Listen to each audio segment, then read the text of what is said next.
The avoidance ego is fragile, despite appearing bulletproof. It is constructed on the belief that they are the one who cares less, the one with more options, the one who holds power through emotional unavailability.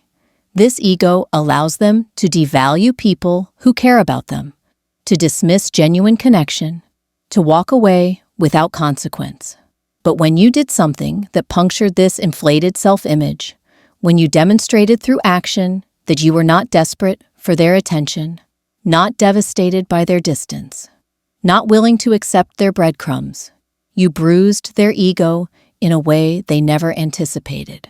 And paradoxically, this bruising created something they rarely experience: genuine respect mixed with intense desire. The avoidant is now attracted to you in ways they were not before. Not because you played games, but because you valued yourself enough to stop tolerating their dysfunction. You shattered their narrative of control.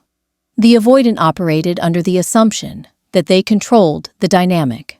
They believed you would always be available, always waiting, always willing to accept whatever minimal effort they offered.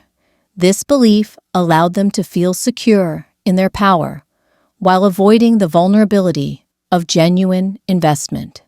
But when you walked away, when you stopped chasing, when you demonstrated that their presence was optional rather than essential to your happiness, you shattered this narrative completely.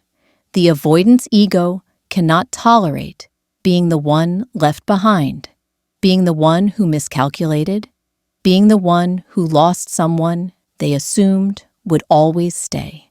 This bruising is profound because it forces them to confront that they are not as desirable as they believed, that their strategy of withholding creates loss rather than leverage, that you had more power in the dynamic than they recognized. The ego bruise creates a scramble to restore their self-image, and paradoxically, this scramble manifests as intensified desire for you. They need to prove to themselves that they can still have you, that they are still wanted, that the power dynamic can be restored in their favor, the scarcity that triggers their desire. Avoidants are wired to want what feels unavailable. When you were pursuing them, when you made yourself accessible and emotionally available, their nervous system interpreted this as safe to dismiss. There was no urgency, no scarcity, no fear of loss.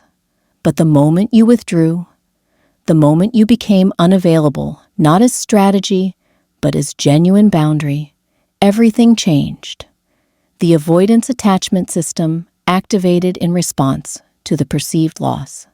Suddenly, you became interesting again, desirable again, worthy of attention they could not offer when you were freely giving yours.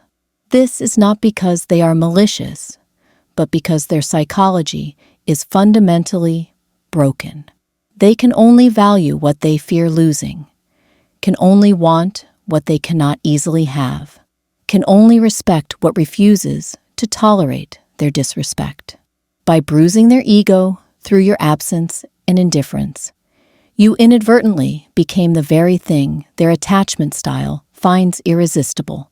Someone who will not wait for them, someone who has standards they must meet, someone who values themselves more than they value the avoidance approval, the respect that emerges from recognizing your strength.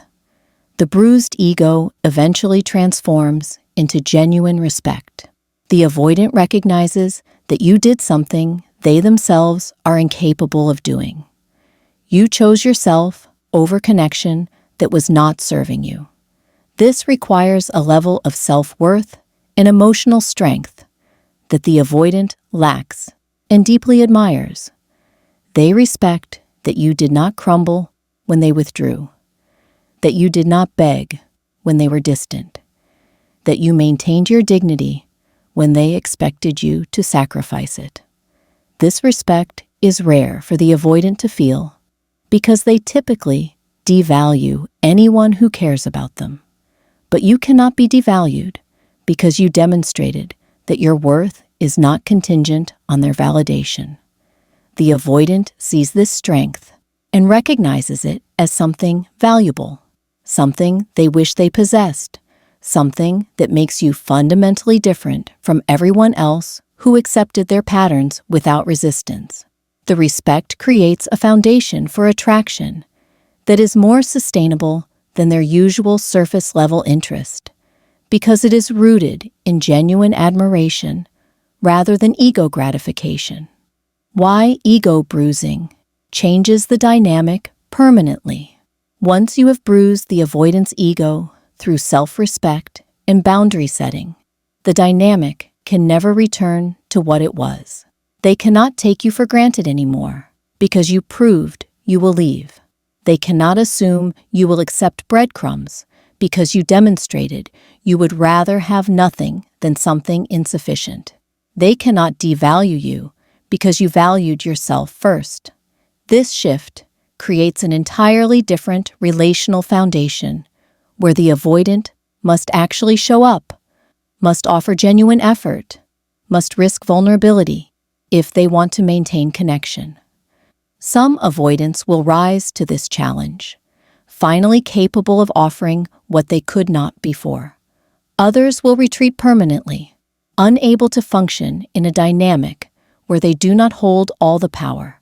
Either outcome serves you because it reveals whether they are capable of growth or whether their ego will always matter more than actual connection.